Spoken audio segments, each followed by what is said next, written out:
Benvenuti alla TG Sicilia, le principali notizie. A Messina subito neutralizzati gli autori della tentata estorsione al titolare della Cosedil e presidente di Confindustria Sicilia Gaetano Vecchio. 3 arresti dopo la sua denuncia. Il pizzo preteso addirittura in videochiamata dal carcere. A Trapani 90 i telefonini sequestrati in carcere quest'anno. Forse oggi è la giornata dell'approvazione definitiva della finanziaria regionale dopo una lunga notte di trattative. In Forza Italia siciliana, in attesa di Tajani a Palermo, sembra esclusa la formazione di correnti contrapposte. A Palermo polemiche e ironie in rete per la ruota panoramica nella zona pedonale, lamentele dei residenti, la soprintendenza attacca, snatura il profilo urbano, ma il comune la difende e aiuta il turismo. Non si arresta la crescita dell'influenza in Italia, la conferma dall'Istituto Superiore di Sanità, alta l'incidenza anche in Sicilia con 17,6 casi per 1000 abitanti, più colpiti i bambini sotto i 4 anni. Sia un Natale di speranza per sanare le ferite dell'umanità, così l'arcivescovo di Catania, Monsignor Renna, nel tradizionale incontro con la stampa, ribadita l'importanza dei valori come sensibilità e umiltà. Un regalo di Natale a costo zero, l'app del nostro sito siciliaweb.it, un prodotto unico nel suo genere per farvi godere al meglio la nostra offerta televisiva e sul web. Calcio, Palermo in campo nel pomeriggio al Partenio contro l'Avellino, Inzaghi confida in una prova di carattere dei suoi per ottenere il poker delle vittorie. Serie C, il Catania costretto a vincere per mantenere la vetta della classifica, formazione quasi obbligata per Toscano in vista della partita di domani al Massimino contro l'Atalanta Under 23. In campo domenica sera nell'atteso derby anche Siracusa e Trapani.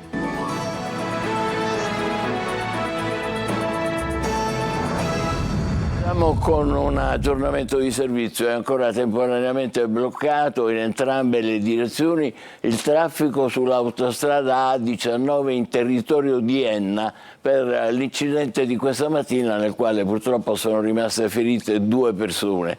A scontrarsi per cause ancora da accertare sono state 2 auto. Sul posto è al lavoro il personale dell'ANAS, della Polizia Stradale e del 118. Per la richiesta di pizzo alla Cosedil, un'estorsione tentata addirittura in videochiamata dal carcere. Francesco Triolo. Tentata estorsione e uso di cellulari in carcere aggravati dal metodo mafioso e dall'impiego di un minore. Sono queste le accuse contestate dalla Procura di Messina nei confronti di 3 persone per la tentata estorsione alla ditta catanese Cosedil, impegnata in uno dei cantieri del risanamento in città e amministrata dal presidente di Confindustria Sicilia Gaetano Vecchio. I destinatari del provvedimento sono il 24enne, attualmente agli arresti domiciliari Giovanni Aspri, che si era recato in cantiere prima che Giuseppe Surace, 39 anni, e Salvatore Maiorana, di 33, attualmente detenuti in carcere a Palermo e Agrigento, parlassero in videochiamato con quello che pensavano fosse il capocantiere, invece era un carabiniere a cui è stato recapitato un telefonino da parte di un minorenne. In conferenza stampa il procuratore capo Antonio D'Amato ha sottolineato come la mafia cambia pelle ma non sostanza. Le attività estorsive sono il tradizionale strumento parassitario delle mafie che però assolve anche ad un'altra funzione, quella di esercitare e dimostrare i muscoli sul territorio, perché si deve dimostrare che si continua appunto senza soluzione di continuità ad avere il controllo del territorio. Un fenomeno, quello delle estorsioni, che non registra tante denunce per la paura di atti ritorsivi. In tutte le indagini che svolgiamo quando emergono degli episodi estorsivi, sia consumati che tentati, ecco, quegli episodi emergono solo ed esclusivamente grazie alle investigazioni e talvolta successivamente chi è vittima di queste richieste estorsive decide di denunciare, ma lo fa solo successivamente quando c'è una scopertura delle attività investigative. Ma purtroppo dobbiamo anche dire che in altre circostanze, anche di fronte all'evidenza, le vittime di richieste estorsive non decidono di denunciare. Le indagini proseguiranno per accertare le complicità e le modalità con le quali sono entrati in carcere i telefoni cellulari di ultima generazione, ma anche il ruolo del minore. A questo proposito, a Trapani la polizia penitenziaria ha sequestrato nel carcere un cellulare completo di caricabatterie e cuffie ed è il secondo trovato nel penitenziario in una settimana. Nello stesso carcere di Trapani sono stati addirittura 90 i cellulari sequestrati in cella quest'anno. A Palermo il Tribunale del riesame ha annullato 6 delle 7 misure cautelari disposte nell'ambito dell'inchiesta che ha portato al sequestro della compagnia di navigazione Liberty Lines. Attesa per i prossimi giorni la decisione dei giudici sul sequestro da 184 milioni. Mentre il presidente dell'Assemblea regionale Galvagno è protagonista politico dell'avanzamento della finanziaria in Assemblea, ne parleremo fra pochissimo, diventano pubblici stralci delle accuse da cui l'esponente di Fratelli d'Italia dovrà difendersi a gennaio nell'inchiesta per truffa, falso e peculato, insieme con il suo autista accusato di avere falsificato le ricevute dei viaggi, i particolari con Manlio Viola. Comparirà davanti al giudice per le indagini preliminari il prossimo 21 di gennaio il presidente dell'ARS Gaetano Galvagno insieme al suo entourage a partire dall'autista Roberto Marino. Le accuse da cui deve difendersi sono di truffa, peculato e falso e un'accusa residua di corruzione per un solo episodio di quelli su cui si è indagato fino ad ora. Ma l'accusa più insidiosa è certamente quella di peculato per l'uso dell'auto blu e le missioni collegate. Nel mirino delle indagini della Guardia di Finanza c'è proprio l'autista Roberto Marino. Secondo il fascicolo d'accusa la macchina rientrava ogni sera a Palermo ma non all'autoparco dell'Assemblea. Marino la teneva nel suo garage di Altofonte, così poteva presentare richiesta di rimborsi aggiungendo sempre un giorno in più alle missioni e presentando scontrini e ricevute di alberghi e ristoranti. Nell'arco del tempo con questo sistema le missioni rimborsate ammonterebbero a circa 20.000 euro in più rispetto a quelli dovuti. L'accusa per Marino è legata alle false ricevute, per il presidente Galvagno invece è di aver controfirmato quelle missioni senza mai porsi il problema. Peraltro nessuno controllava all'ARS che l'auto rientrasse o uscisse. Galvagno per parte sua pensa di richiedere il giudizio immediato scavalcando la fase dell'udienza preliminare, sicuro di poter dimostrare la propria buona fede e, se questa sarà la scelta, facendosi forza di questo restare al suo posto alla guida del Parlamento regionale per i residui poco meno di 2 anni. Ed eccoci alla finanziaria regionale, forse oggi la giornata dell'approvazione definitiva dopo una lunga notte di trattative. Si attende la ripresa della discussione in aula che è stata rinviata 2 volte per gli ultimi 9 articoli. Ancora Manlio Viola. Potrebbe essere oggi il giorno dell'approvazione della finanziaria regionale 2026, nonostante la giornata di sabato. I lavori riprenderanno nel primo pomeriggio dopo 2 diversi rinvii maturati in mattinata. All'appello mancano gli ultimi 9 articoli da trattare, ma su questi, ritenuti importanti da governo e maggioranza, non c'è accordo con le opposizioni e neanche dentro la maggioranza. Si tratta nelle stanze del governo da una parte e della presidenza dall'altra, ai 2 capi opposti del piano nobile del Palazzo dei Normanni. Durante la notte appena trascorsa un primo accordo si era trovato. Dopo 7 ore di trattative in 2 diverse tranche è stato deciso il taglio. Sono 77 gli articoli che confluiscono in 2 diversi DDL stralcio. Uno sarà una vera e propria finanziaria bis che tornerà in commissione per essere discussa fra la fine di gennaio e l'inizio di febbraio. Un altro DDL ospiterà le norme ordinamentali, ovvero le disposizioni che dettano regole senza disporre spesa.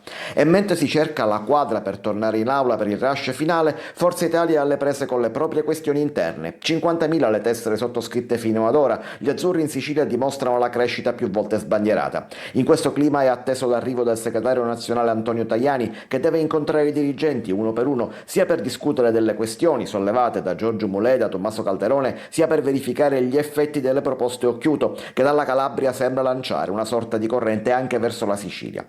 Ma la Sicilia conferma la sua linea e si prepara all'elezione del segretario in primavera, con Schifani convinto che non ci sarà una divisione correntizia dei forzisti. Manovra economica, pensioni, università e nuova legge elettorale sono i temi al centro della nuova puntata del Punto, l'approfondimento condotto da Luca Ciliberti in onda oggi in diretta alle 14.30 su Telecolor e domani alle 14 su Antenna Sicilia. Poi si parlerà del flop del test di medicina e per la politica di un interessante sondaggio sui possibili candidati alla presidenza della regione. Tra gli ospiti Tommaso Calderone di Forza Italia, Daphne Musolino per Italia Viva e Salvo Sallemi di Fratelli d'Italia. A Palermo polemiche e ironie in rete per la ruota panoramica nella zona pedonale, lamentele dei residenti, la soprintendenza che attacca dicendo snatura l'identità visiva del profilo urbano, ma il comune difende la sua ruota e dice aiuta il turismo. Marco Gullà.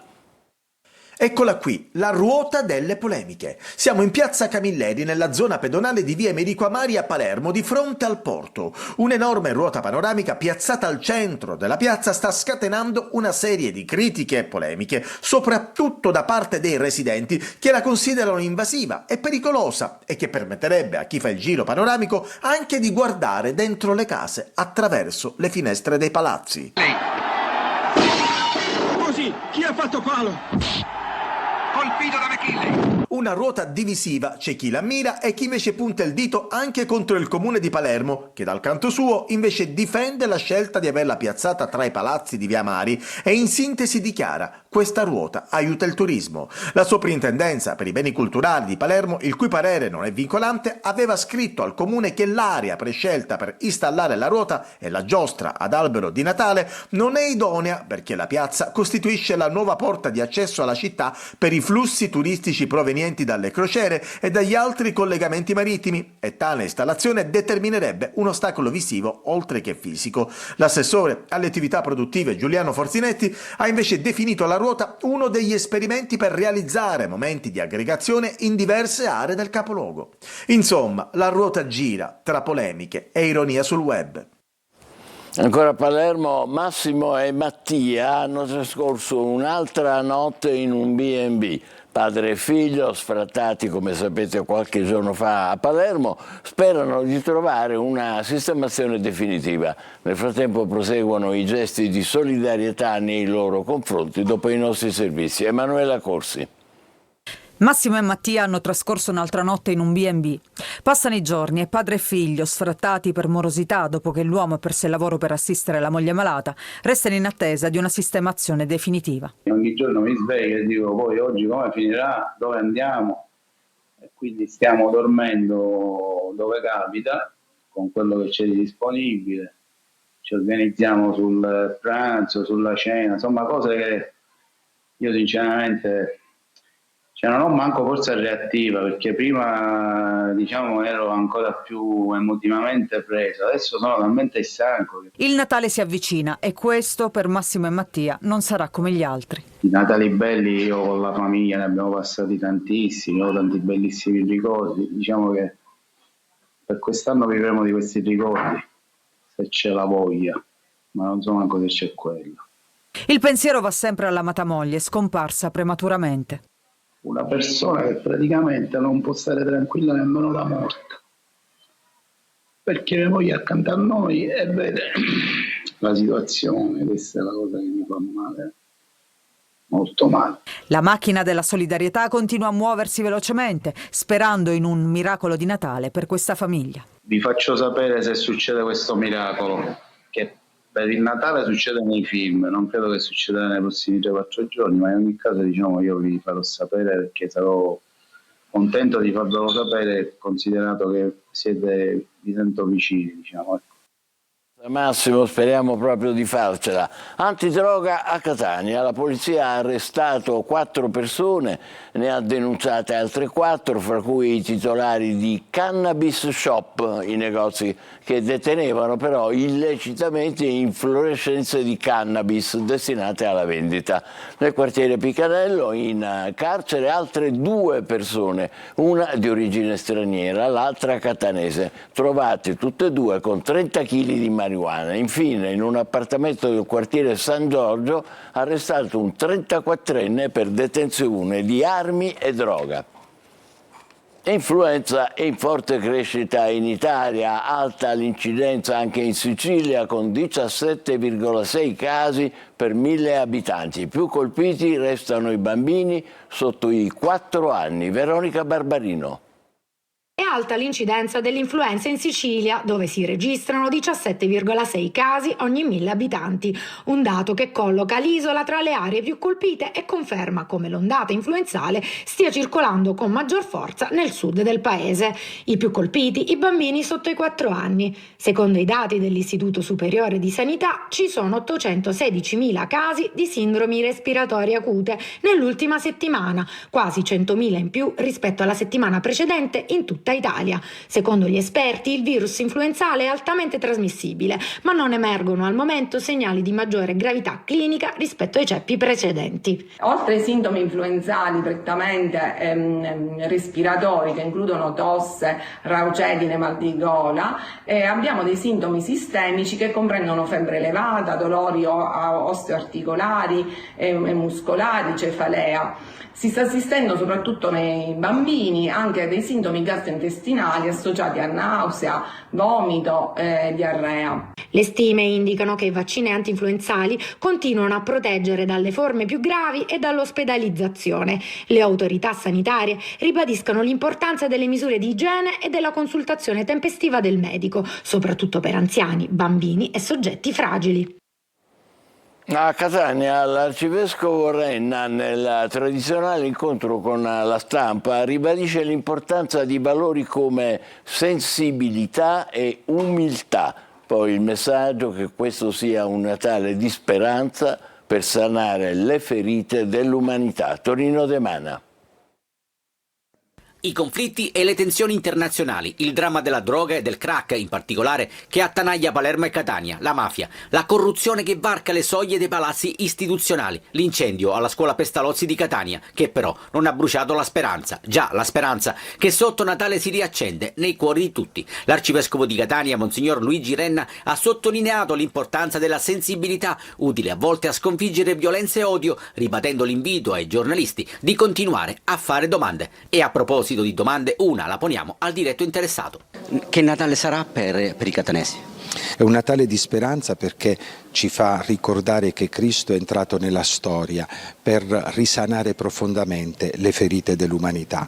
Personalmente anche io sono contento perché in questi giorni una realtà che sta molto a cuore alla diocesi, Loda, finalmente vive la transizione perché va a conclusione il progetto di fitto del ramo d'azienda, per cui i dipendenti sono al sicuro, Loda penserà a sanare i suoi debiti, ma le attività, lavoratori e pazienti con le loro famiglie saranno certamente più sereni. Poi un'anticipazione del messaggio prenatalizio del lupo al presepe con San Francesco e tutti noi. Ho voluto prendere questo episodio dei fioretti di San Francesco che dice che un lupo riesce ad ammansirsi e ci ricorda che la bellissima utopia che in verità è profezia del lupo che dimora insieme con l'agnello è realizzabile nella misura in cui noi ci lasciamo disarmare il cuore dall'amore di Cristo, dalla sua bontà, per una pace disarmante e disarmata. Infine, l'importanza dell'umiltà che, citando Papa Leone XIV, avvicina a Dio e agli altri. Un regalo di Natale a costo zero, ve lo proponiamo noi, è l'app del sito siciliaweb.it, prodotto unico nel suo genere per farvi godere al meglio la nostra offerta televisiva. E sul web, vi dico subito, digitate con S di Sicilia maiuscola è la sola parola Sicilia Web tutto unito. Emanuela Corsi fa il servizio. Siciliaweb.it festeggia 25 anni. Dopo l'operazione di restyling c'è un'altra novità sotto l'albero. Da oggi è a disposizione su App Store e Google Play l'app del nostro sito. Un'applicazione comoda, veloce e intuitiva per offrirvi informazioni a 360 gradi con notizie in tempo reale suddivise per sezioni, il live streaming, i telegiornali e le produzioni televisive di Antenna Sicilia e Telecolor, ma anche gallerie fotografiche, live cam e funzionalità extra come le notifiche push per non perdere neppure un aggiornamento o la possibilità di salvare e conservare gli articoli più interessanti, garantendosi così una consultazione personalizzata e ancora più rapida. Nell'app sviluppata dal nostro partner tecnologico Flazio, le nostre testate Sicilia Web, Antenna Sicilia e Telecolor confluiscono in un prodotto unico nel suo genere per accuratezza, completezza e varietà di contenuti. E quindi, come recita il nostro spot televisivo, Scarica l'app! Scarica l'app! Scarica l'app! Sicilia Web. Adesso è il momento della nostra pausa per la Serie B, il Palermo che scenderà in campo nel pomeriggio contro l'Avellino e poi domani in C gli impegni del Catania e il derby siciliano Siracusa-Trapani. Vi aspetto.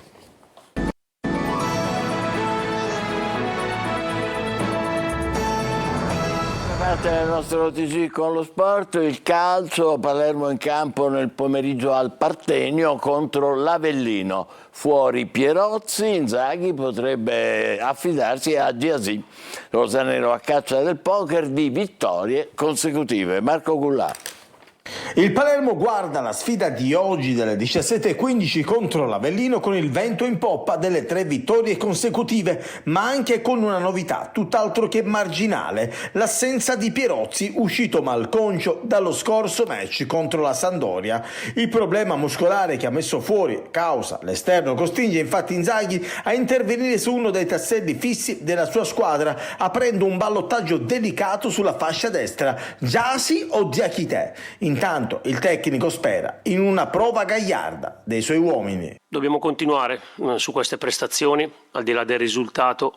Ho già detto, non guardo più la classifica, io cerco di guardare la squadra nel suo insieme, nella sua crescita, e domani è un'ulteriore prova importante. Sappiamo che se non siamo il Palermo delle ultime 3 partite facciamo fatica contro chiunque, per cui dipende da noi, però siamo pronti, ci siamo allenati bene. Abbiamo grande fiducia e dobbiamo proseguire nella nostra crescita. Il tecnico piacentino ha poi parlato dei margini di miglioramento della sua squadra. Nel calcio non esiste un vero e proprio piano gara e non si può pensare di dominare una partita per 90 minuti. Per Inzaghi è iniziato un altro campionato. Oggi al Partenio spazio ancora al trio orchestrato da Poyampalo, Leduaron e Palumbo. Il Catania è costretto a vincere per agganciare il Benevento in vetta, formazione quasi obbligata per Toscano in vista della partita di domani al Massimino contro l'Atalanta Under 23. Gli uomini sono contati in difesa. Francesco Triolo. Le motivazioni non mancano, c'è quella di voler chiudere il girone d'andata al primo posto rispondendo alla goleata di ieri sera del Benevento a Cerignola. C'è poi uno stadio stracolmo da salutare e a cui fare un bel regalo di Natale. Ci sono insomma tutte le premesse per una grande domenica per il Catania, che però deve trasferire sul campo tutte le aspettative dei tifosi contro l'Atalanta Under 23. Non sarà facile, soprattutto perché i rossazzurri arrivano non certo nelle migliori condizioni al match di domani pomeriggio, con calcio inizia alle 14:30 e 3 ore di diretta live su Telecolor già dalle 14. Toscano ha gli uomini contati soprattutto dietro, dove sono solo 3 i difensori a disposizione, formazione quindi quasi obbligata, almeno in difesa, per il tecnico che deve fare a meno dello squalificato Di Gennaro e ha Ierardi e Martic fuori uso. Toscana quindi Pieraccini, Allegretto e Celli da schierare nel reparto arretrato. A centrocampo Quaini sarà titolare accanto a Di Tacchio. L'altra novità riguarda il ritorno a sinistra di Donnarumma con Lunetta riportato sulla 3/4 accanto a Jimenez, ex della gara, a discapito di D'Ausilio, titolare a Potenza. In attacco fiducia al neopapà forte che ha già la dedica pronta per il piccolo Leonardo. Si gioca domani sera il derby siciliano tra Siracusa e Trapani che chiude il girone di andata in Serie C. Sergio Colosi. Tra pareggite e possibili penalizzazioni, Siracusa e Trapani si sfidano nel derby del De Simone, che vale tanto per la classifica delle due squadre. Legate da un cammino simile nelle ultime settimane, con 2 pareggi del Siracusa e 3 del Trapani, ad entrambe serve la vittoria nell'ottica dei rispettivi obiettivi e anche in considerazione di una futura penalizzazione che toglierebbe 4 punti agli azzurri, nonostante le rassicurazioni del presidente Ricci, e 8 ai Granata, motivo per cui il derby assume maggiore importanza. Sulle formazioni lo squalificato Turati, che seguirà l'incontro dalla tribuna insieme al vice Spinelli, sembra avere più certezze di Aronica, costretto a fare i conti con alcuni probabili partenti. In difesa Sciapola favorito su Bonacchi, che ha scontato la squalifica. A centrocampo rientra il capitano Candiano, che farà coppia con Limonelli. In avanti Valente e Parigini, esterni Ba centrale a supporto dell'unica punta Molina. Trapani con Moto e Marcolini, attese novità su Di Noi e Fischnaller, da 2 turni convocati ma puntualmente non presenti in distinta e forse in lista di partenza a gennaio. Ci fermiamo qui, grazie, buon pomeriggio.